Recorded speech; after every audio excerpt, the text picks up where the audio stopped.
The great chamber of the Galactic Council fell silent as Ambassador Krelvar of the Zothrone Empire rose from his seat.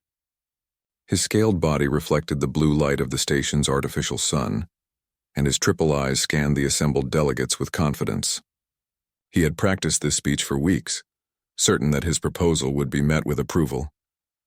"Honored members of the Council," Krelvar began, his voice amplified across the massive hall, "I come before you today with a simple matter. The human colonies in the outer reaches have been expanding beyond their agreed borders. Their mining operations now touch territories that rightfully belong to the Zothrone Empire. We propose a minor military action, a quick strike on 3 of their furthest stations. Nothing major, just enough to remind them of the boundaries they signed." Several delegates nodded. The humans were newcomers to the galactic stage, having joined the Council only 200 years ago. They were not particularly strong, not especially advanced. Their ships were adequate but unremarkable. Their weapons were functional but not impressive. They seemed like any other young species, eager and ambitious but ultimately limited. Krelvar continued with growing enthusiasm. "The stations are small, perhaps 50 to 100 individuals at each. We would offer them time to evacuate, of course. Minimal casualties, a firm message delivered, and then we negotiate from a position of strength. Simple, clean, efficient." The ambassador was midway through his next sentence when a sound interrupted him. It was a low, rasping noise like stones grinding together. The entire council turned to face the source. In the furthest corner of the chamber, in a section reserved for the oldest species, something moved. The Archon delegate, a being so ancient that most species had only myths about its kind, was rising from its position. The Archons rarely spoke in council. They observed, they recorded, but they almost never interfered in the affairs of younger species. The Archon's body was difficult to describe. It seemed to shift between states of matter, sometimes solid, sometimes not. Its voice, when it spoke, came from everywhere and nowhere at once. "No," the Archon said simply. Krelvar blinked his 3 eyes in confusion. "Honored Elder, I assure you this is a minor matter. The humans are not under your protection, and this does not concern—" "You do not understand," the Archon interrupted, its voice carrying a weight that made several delegates physically lean back in their seats. "You cannot attack humanity. Not 3 stations. Not 1 station. Not a single ship. Not even a single human. But they are just—" "I will tell you a story," the Archon said, and suddenly the lights in the chamber dimmed. The Archon's presence seemed to fill the room. 200 years ago, there was another species who thought as you do. They were called the Vexani Swarm. They were powerful. They controlled 40 systems. They had a fleet of 10,000 ships. They looked at humanity and saw what you see. Newcomers, weak, insignificant. Images began to appear in the air above the council floor, holographic projections of memory. The delegates watched as the scenes unfolded before them. The Vexani wanted to test the humans, the Archon continued. They wanted to see if humanity would be easy to dominate, or if they would need to be dealt with more carefully. So they sent a small raid. Just 1 attack, a human mining station in an asteroid field. The station was called Persistence, and it held 47 human miners and their families. The hologram showed the attack. Vexani ships, sleek and deadly, descended on the small station. The human defenses were minimal. The station had mining lasers and a few old projectile weapons, nothing that could stop a military force. The Vexani overwhelmed them in minutes. 47 humans died that day, the Archon said quietly. The Vexani thought this was a reasonable test. They expected the humans to respond as other young species do. Protests, demands for reparations, perhaps a small retaliatory strike that the Vexani could easily defeat, establishing dominance. Then negotiations. Then peace. This is how things work in the galaxy, Krelvar nodded. This was exactly what he expected from his own proposed action. But humanity did not follow the pattern, the Archon said, and now its voice carried something that might have been warning or might have been fear. The Vexani offered reparations, generous ones, territory, resources, technology. The humans refused. The Vexani offered apologies, claiming the attack had been a mistake by rogue elements. The humans refused. The Vexani offered to punish the ship commanders involved. The humans refused. What did they want? Asked a delegate from the Minervan Collective. Everything, the Archon replied. They wanted every single being who participated in the attack. Every ship captain, every gunner, every crew member, every commander who gave orders, every official who approved the mission. They wanted them all, and they said they would accept nothing less than a life for a life. 47 humans had died, so 47 times that number of Vexani would answer for it. The chamber filled with shocked murmurs. That was over 2,000 individuals. The Vexani laughed, the Archon continued. They said the humans were being ridiculous. They said humanity did not have the strength to enforce such demands. They said the humans would calm down eventually.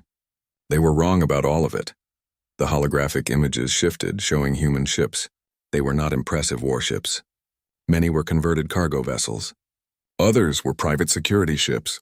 Some were even civilian craft with weapons hastily attached. The humans created something they called the accounting, the Archon explained. It was not a military operation in the traditional sense. It was a hunt. They tracked every ship that had been part of the raid. They followed them across the galaxy. When Vexani ships tried to hide in neutral space, humans negotiated access or simply waited at the borders. When Vexani commanders fled to remote colonies, humans searched every settlement, every station, every planet. The hologram showed years passing, decades. Human ships appeared in dozens of systems, always searching, always tracking. The Vexani tried everything. They tried to fight, but humans were relentless and seemed to care nothing for their own casualties. They tried to hide, but humans had a gift for finding things. They tried to buy the humans off, but humanity refused every offer. The hunt lasted 30 years, the Archon said. 30 years of humans pursuing Vexani across known space and beyond. The Vexani Empire fractured under the pressure. Their allies abandoned them, not wanting to be caught up in humanity's hunt. Their economy collapsed as they spent everything trying to protect the individuals humans sought. And did the humans succeed? Krelvar asked, though part of him already knew the answer. Every single one, the Archon confirmed. 2,099 Vexani. They found them all. The last one was a junior officer who had hidden in a diplomatic sanctuary on a neutral world. He thought he was safe because humans could not violate the sanctuary without causing an incident. So he waited. And the humans waited too. They parked a ship outside the sanctuary and waited for 12 years. The officer finally emerged, thinking surely the humans had given up. They had not. He was the last name crossed off their list. The Archon paused, letting the weight of the story sink in. The Vexani swarm no longer exists as a unified power, the Archon concluded. What remains of them are scattered, broken remnants. And humanity erected a monument on the ruins of Station Persistence. On one side, they carved the names of the 47 who died. On the other side, they carved the names of every Vexani they hunted down. They want everyone to know. They want the galaxy to understand. Krelvar slowly sat back down, his proposal forgotten. Humans have a saying, the Archon finished. They say that revenge is a dish best served cold. But this is not quite accurate. Humans do not seek revenge. They seek balance. They seek justice. And they will pursue it across any distance, through any amount of time, at any cost. This is not anger. This is not hatred. This is simply who they are. They do not forget. They do not forgive. They do not stop. The warning hung in the air of the council chamber, and Ambassador Krelvar understood. The boundary dispute with humanity would be settled through diplomacy after all. The Vexani High Command met an emergency session aboard their flagship, the Consuming Darkness. Fleet Admiral Zexthar stood at the center of the war room, surrounded by holographic displays showing human ship movements. It had been only 2 weeks since the raid on Station Persistence, and already, something felt wrong. They refused the reparations? Commander Velcor asked, disbelief clear in his voice. All of them? The territory, the resources, everything, Zexthar confirmed. Their ambassador simply said no. Then she provided us with a list of names. 2,099 names. Every single member of every crew involved in the raid. She said these individuals would be held accountable. Velcor made a dismissive gesture with his anterior limbs. Impossible. They don't have the military strength to enforce such a demand. This is posturing. Give them a few weeks and they will accept a reasonable settlement. But the weeks passed and humanity did not change its position. Instead, something stranger began to happen. Human ships started appearing throughout Vexani space. Not warships at first. Cargo vessels, survey ships, even passenger liners. They would arrive at a system, Remain for a few days scanning and recording, then move on. What are they doing? Zexthar asked his intelligence officer. We believe they are tracking our fleet movements, Admiral. Every ship from the raid has been catalogued. They seem to be establishing movement patterns, identifying home ports, logging crew transfers. Let them look, Zexthar said with confidence. What can they possibly do with that information? He found out 3 months later. The first ship to disappear was the Talon of Retribution, a destroyer that had participated in the raid. It had been on a routine patrol near the edge of Vexani space when it simply vanished. No distress call, no debris field. Just gone. Then a second ship disappeared, then a third. The Vexani Navy went on high alert. They began traveling in groups, never allowing any ship from the raid to patrol alone. For a while, this seemed to work. The disappearances stopped, but then the humans adapted. A Vexani supply convoy was traveling through a nebula when human ships emerged from the gas clouds. Not military vessels, but converted freighters with human-made weapons welded to their hulls. The humans ignored every ship in the convoy except one, a transport that had carried troops during the raid. They disabled it with precise fire, boarded it, and took specific crew members. Then they left, allowing the rest of the convoy to continue unmolested. This became the pattern. Humans would strike without warning, always targeting only those involved in the station persistence attack. They did not conquer territory. They did not destroy civilian targets. They simply hunted. Admiral Zexthar ordered the crews from the raid to be dispersed throughout the fleet, thinking that spreading them out would make them harder to find. The humans found them anyway. A gunner who had fired on the station was located on a battleship in the heart of the Vexani Empire. Human ships appeared, fought through the defensive fleet with shocking determination, disabled the battleship just long enough to extract the single individual they sought, and then retreated. The Vexani lost 3 ships in that engagement. The humans lost 7, but they got their target. They are spending ships like currency, Velcor observed, watching footage of the battle. They lose more than we do in every engagement, yet they keep coming. Because they are not trying to win battles, Zexthar realized with growing horror. They are shopping. Every battle is a transaction. They pay the price in ships and lives, and they get what they came for, and they seem willing to pay any price. Years passed. The Vexani tried everything. They assigned bodyguards to those on the human list. The humans killed the bodyguards. They hid their people on remote colonies. The humans searched every world, every station. They moved targets to heavily fortified bases. The humans laid siege to those bases, sometimes for months, waiting for a single moment of vulnerability. One Vexani officer, a sensor operator named Klixvar, who had detected the station's distress signal, fled to a pirate haven in lawless space, thinking the humans would not follow into such dangerous territory. The humans arrived 6 months later, negotiated a bounty with the pirates, and traded a cargo hold of weapons for Klixvar's location. The pirates, practical creatures, accepted the deal. The Vexani government began to fracture. Resources that should have been spent on infrastructure and expansion were instead poured into protecting individuals on the human list. Allied species began to distance themselves, not wanting to be caught up in humanity's relentless pursuit. Trade routes that passed through Vexani space were abandoned as merchants feared being delayed by human searches. 10 years into the hunt, the Vexani High Command made a desperate decision. They gathered all remaining individuals from the list, nearly 800 who had managed to survive, and sent them in a single massive fleet into uncharted space beyond the galactic rim. They would establish a hidden colony, somewhere humanity could never find them. The fleet jumped into unknown regions, traveling for months into unexplored territory. They found a suitable planet, began establishing settlements, and believed they had finally escaped. The humans found them in 18 months. How? Zexthar demanded when the news reached him. How did they track ships through uncharted space? They followed our fleet, his intelligence officer explained, showing him the data. Every jump point, every refueling stop, every navigation beacon we used. The humans came behind us, mapping everything. They are calling it the Far Trail. It's a route through previously unknown space, and it leads directly to the hidden colony. They're already offering the navigation data to other species, free of charge. The humans did not even try to be subtle about it. They arrived at the colony in force, landed troops, and systematically went through every settlement with their lists, checking faces against their records. They took only those they came for and then left, allowing the remaining colonists to return to Vexani space if they wished. 20 years into the accounting, fewer than 100 names remained on the human list. These were the smartest, the most cautious, the ones who had hidden themselves most carefully. One commander had undergone genetic modification to change his appearance.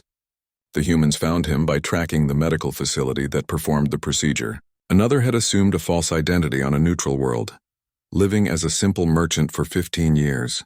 The humans identified him through purchase records that matched patterns from his military service. The most famous case was Commander Thexal, the officer who had ordered the raid in the first place. He had fled to a diplomatic sanctuary on the neutral world of Paxlor, a place where no military action was permitted under galactic law. The sanctuary was inviolable. Any species that attacked it would face the wrath of the entire council. The humans acknowledged this. They parked a converted cargo vessel, the Long Memory, in orbit above the sanctuary, and they waited. Years passed. The ship's crew rotated, new humans replacing old ones, but the ship never left. Thexal remained inside the sanctuary, safe but trapped. The humans made no threats. They sent no demands. They simply waited. Other Vexani asked Thexal to remain inside to wait out the humans. Surely they would give up eventually. Surely they had more important things to do. But the humans had all the time in the world. 12 years after the Long Memory arrived, Thexal finally emerged from the sanctuary. He was older now, his scales faded, his movements slow. He had convinced himself that the humans must have forgotten or given up, or decided it was no longer worth the effort.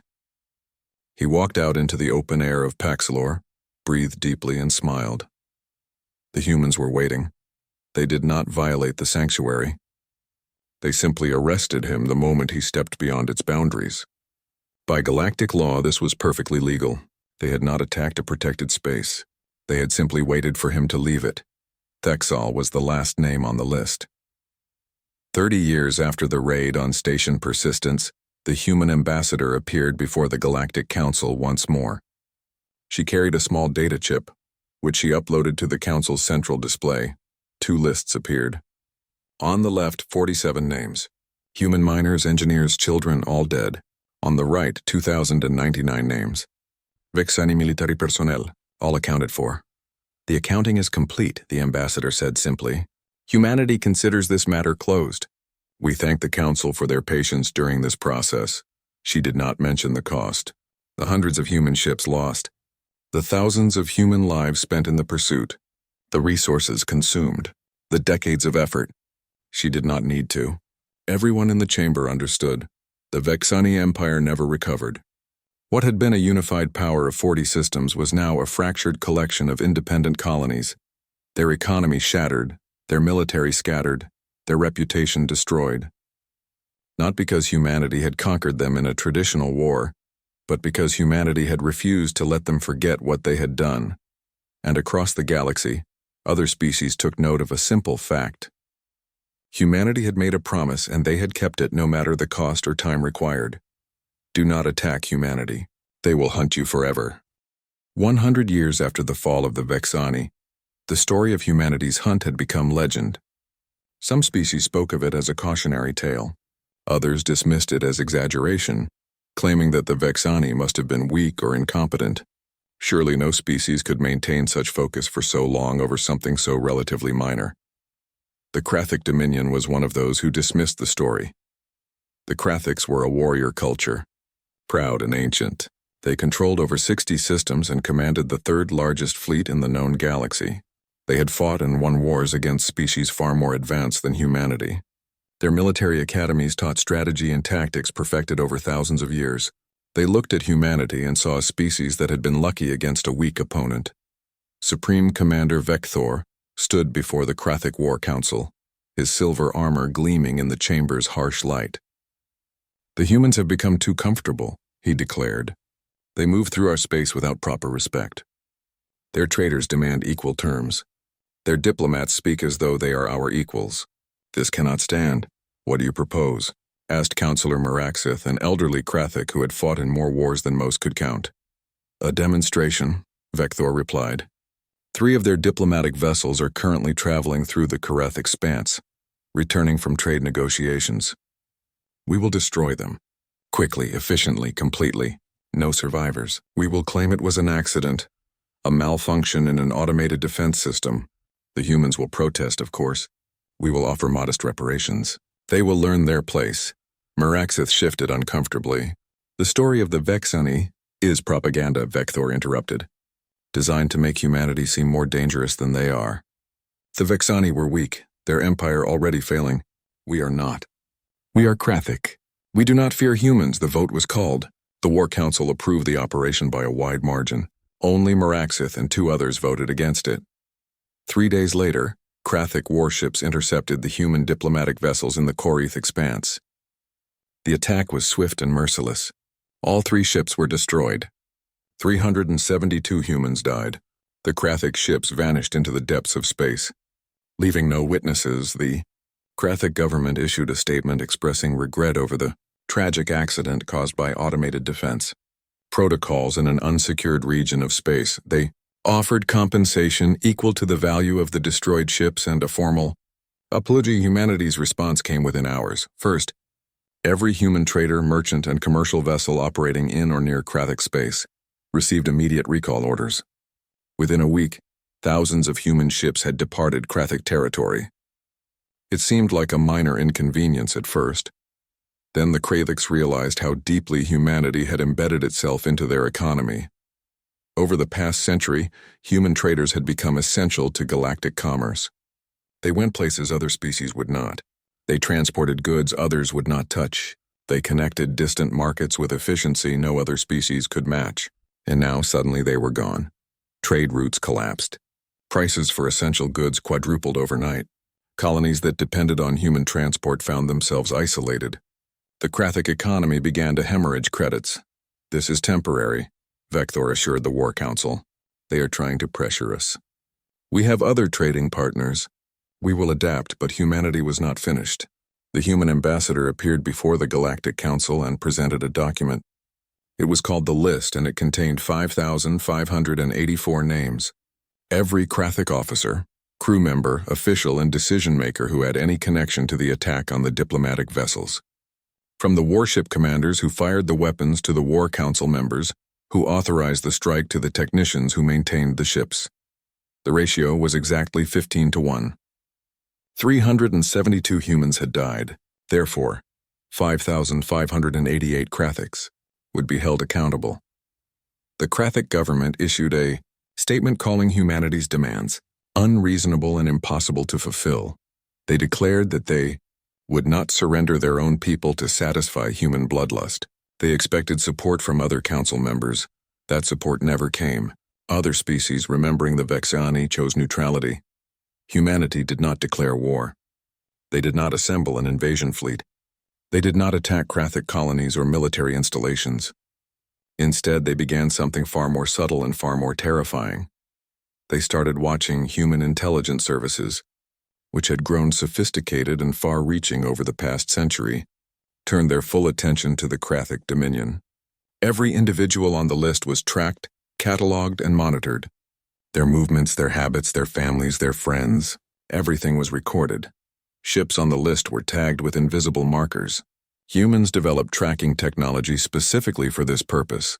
Tiny devices that could be attached to a hull during a routine docking and would transmit location data across vast distances. Within 2 years, every ship involved in the attack had been tagged. Personnel on the list found themselves shadowed wherever they went. If a Kraic commander attended a diplomatic function, a human would be there watching. If an officer traveled to a remote colony, human ships would appear in that system shortly after. The humans made no threats. They took no action. They simply watched and waited. "What are they doing?" demanded Vector, reviewing intelligence reports showing human surveillance teams across the Dominion. "They are mapping us," his intelligence chief explained. "Every person on their list, every place they go, every relationship they have. The humans are building a complete picture of their lives, and they are recording everything." Years passed. 5 years. 10 years. 20 years. The Kraics began to relax. Surely if the humans were going to act, they would have done so by now. Some on the list even began to mock the human surveillance teams, waving at them in ports or sending them friendly messages. But the humans never stopped watching. More importantly, they never stopped recording.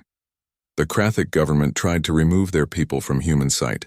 They rotated ship crews, reassigned officers to remote posts, even offered early retirement to those on the list. It made no difference. The humans found them wherever they went. One Kraic officer, Commander Hrath, was transferred to a listening post on the edge of Kraic space, a location so remote that supplies arrived only twice a year. 3 months after his arrival, a human research vessel appeared in the system, ostensibly studying a nearby nebula. The humans would remain in the system for 6 years until Hrath was transferred again. Then they would leave exactly 1 week after he did. The psychological pressure began to affect those on the list. They lived their lives knowing that somewhere, humans were watching, waiting. Some began to make mistakes in their duties. Others developed paranoia.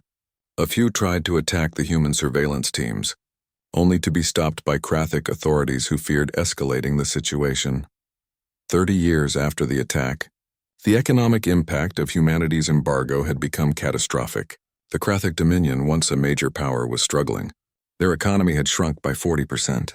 Colonies were abandoning the Dominion, seeking independence or joining other powers. The Kraic military, while still formidable, had been forced to reduce its fleet by a third due to maintenance costs. Human corporations, meanwhile, had filled the trade vacuum in other regions, becoming even more essential to galactic commerce. They had used the profits from their expanded trade to fund their surveillance operations. The humans were actually making money while destroying their enemy. "We should negotiate," suggested Councillor Meraxith, now elderly and considered one of the few wise voices in the government. "Give them what they want." "End this." "Never," Vector replied. "We are Kraic. We do not surrender our own to aliens." But cracks were forming in Kraic unity. Some colonies began making overtures to humanity, offering to expel individuals on the list in exchange for resuming trade. The central government declared this treason, but they lacked the resources to enforce their authority effectively. 40 years after the attack, the Kraic Dominion fractured. A civil war erupted between those who wanted to make peace with humanity and those who refused. The conflict lasted 3 years and devastated what remained of Kraic power. When it ended, the Dominion had broken into 7 smaller states, each governing a handful of systems, and through it all, humanity continued watching, waiting, recording. The list remained unchanged, 5,584 names. Not one had been crossed off. Not one human had taken action against any Kraic on the list. This was not mercy. This was patience. In the human intelligence community, a new division had been created. They called themselves the Remembrancers, and their sole purpose was to maintain the list. They did not hunt. They did not kill. They simply remembered and watched. Families of Remembrancers would dedicate generations to tracking specific individuals on the list. A human child might grow up learning everything about a particular Kraic officer, studying their patterns, understanding their life. When that human became an adult, they would continue the work, eventually passing it to their own children. The Kraics began to understand what they were facing. This was not a military operation that would end when it became too expensive. This was not a political stance that would 150 years had passed since the Kraic attack on the human diplomatic vessels. The once mighty Kraic Dominion was now a fading memory, its former territories divided among 7 weak successor states. Most species in the galaxy had moved on, treating the incident as ancient history. Humanity had not moved on. In a secure facility on Earth, in a city called Geneva, the Remembrancers maintained their vigil. The building was unremarkable from the outside, just another administrative complex among thousands. But inside, in climate-controlled archives, the list was preserved in its original form, alongside digital copies, genetic records, surveillance footage, and biographical data on every individual marked for accountability. Senior Remembrancer Chen stood before a wall covered in photographs. 5,584 faces looked back at her. Some of the images were centuries old, scanned from ancient files. Others were recent, taken just days ago. Red marks appeared next to most of the names, indicating the individuals were deceased. But the marks did not mean crossed off. They meant waiting. How many are still alive? Asked her apprentice, a young man named Okonkwo who had joined the Remembrancers 5 years ago. 307? Chen replied. Most are elderly now. The youngest is 93 standard years old. And we are still watching all of them? Every single one. Okonkwo studied the wall. Some of these people were just following orders. Ship technicians, supply officers. They did not make the decision to attack. They participated, Chen said simply. 372 humans died. The ratio is 15-1. The math is absolute. She walked along the wall, stopping at a particular photograph. This is Vector, Supreme Commander of Kraic forces during the attack. He authorized the operation. He is 187 years old now. He lives on a small colony world called HFY Minor, one of the successor states. He thinks he is safe because he is old, because it has been so long.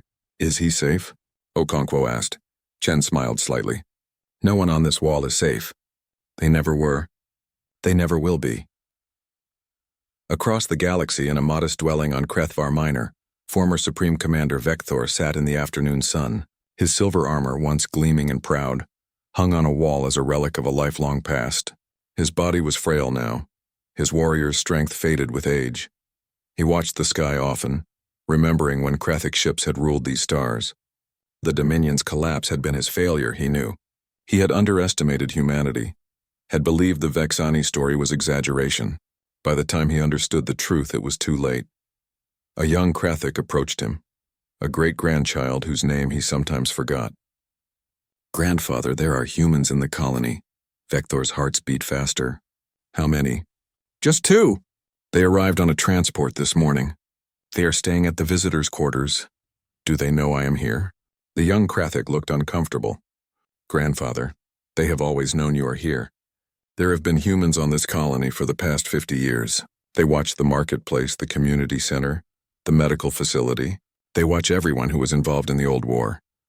Vector had known this, of course, but hearing it said aloud made it real in a way that was difficult to bear. He had spent 150 years waiting for humanity's vengeance, and it had never come. The waiting had become its own form of torture. Perhaps they have forgotten, he said, knowing it was foolish even as he spoke the words. Humans do not forget, his descendant replied quietly. Everyone knows this now. That night, Vector barely slept. He had nightmares about the diplomatic vessels burning, about the 372 faces he had never seen but often imagined. In his dreams, they accused him and he had no defense. He was not alone in his torment. Across multiple worlds, the other 306 survivors of the list lived similar lives. Some had made peace with their fate, accepting that they would eventually face human justice. Others, like Vector, lived in constant anxiety, each day wondering if this would be the day the humans finally acted. Former ship technician Kraic lived on a frontier colony, working as a mechanic. She had been just 19 when she served on one of the ships that attacked the diplomatic vessels. Now she was 168, her body aged and tired. A human engineer worked at the shop next to hers, had worked there for 30 years. They greeted each other every morning, polite and professional. They both knew why the human was really there. Commander Hrath, who had spent years at remote listening posts trying to escape human surveillance, had eventually given up running. He now lived openly in a medium-sized city, teaching military history at a local academy. His students knew his history. His colleagues knew. Everyone knew. And they all knew that somewhere in the city, humans were watching, waiting, recording. The psychological impact extended beyond those on the list. The Kraic successor states lived in collective shame, their entire culture shadowed by the knowledge that humanity had not forgiven, had not forgotten, and would not relent. Young Kraics learned about the list in school as a lesson about the consequences of underestimating humanity. Back on Earth, in the Remembrancer facility, something was changing. The first of the marked individuals had begun to reach the end of their natural lifespans. Advanced medical care could only extend life so far, and even with the best treatments, biology eventually won. What happens when they start dying of natural causes? Okonkwo asked Chen during one of their regular meetings. Chen pulled up a file on her display. We document the death. We verify it through multiple sources. We conduct genetic analysis if possible, and then we maintain the record. But the list remains unchanged, Chen confirmed. We do not cross off names because someone dies of old age. The list is not about killing these individuals. It has never been about that. Then what is it about? Chen turned to face her apprentice fully. It is about accountability. It is about ensuring that what they did is never forgotten. It is about making absolutely certain that everyone in the galaxy understands what happens when you attack humanity. Some of the people on this wall will die of natural causes, having lived long lives after killing our people. That is the nature of justice over such long timescales. But their names will remain on the list forever, recorded alongside our dead so that history remembers both victim and perpetrator. She paused, then continued. However, the ones who authorized the attack, who commanded it, who made the decision to kill 372 humans, those individuals represent a different category. For them, we have something else planned. Okonkwo waited for her to continue. We have been patient for 150 years, Chen said. We have watched, recorded, and waited. We have allowed these individuals to live their lives under observation, but there is a deadline approaching. The oldest of them are reaching the end. If we wait much longer, they will escape justice through natural death. So we will act? Soon, Chen confirmed. The Remembrancers have been in communication with the Human Unity government. A proposal has been made. It requires approval at the highest levels, but I believe it will be granted. 3 months later, approval came through. The operation was called Final Reckoning, and it was unlike anything in the history of human justice. It would not be violent. It would not be rushed. It would be absolutely thorough. Human diplomatic teams reached out to the Kraic successor states with a simple message. The individuals on the list who held command responsibility for the attack on the diplomatic vessels would be brought to Earth to stand trial. Not a military tribunal, not a revenge killing, a formal trial, with charges, evidence, defense attorneys, and judgment according to human law. The Kraic governments faced a choice. They could refuse, which would mean open conflict with humanity and the probable destruction of what little remained of Kraic power, or they could comply, handing over their own people to face human justice.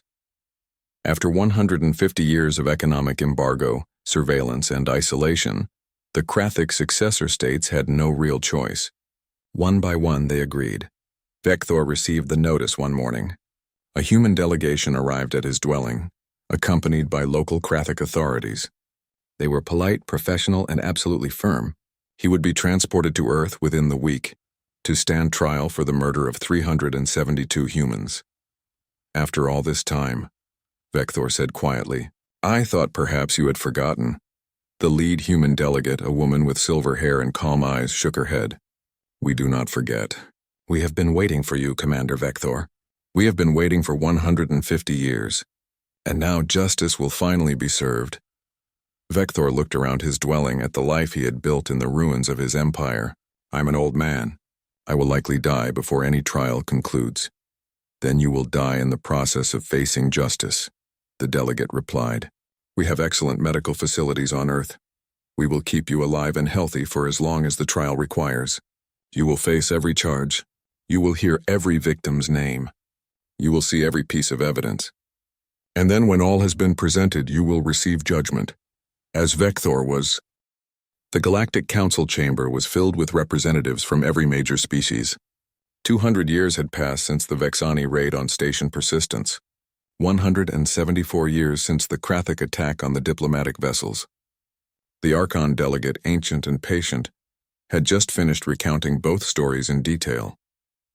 The silence that followed was heavy and uncomfortable. Ambassador Krelvar of the Zothrone Empire remained seated, his proposal to attack human colonies forgotten. His triple eyes were fixed on the holographic displays that still showed the images from both incidents. The wall of names, the decades of pursuit, the patient, relentless machinery of human justice. A younger delegate from the Minervan Collective, a species that had only recently achieved spaceflight, raised a tentacle hesitantly. Honored Archon, I have a question.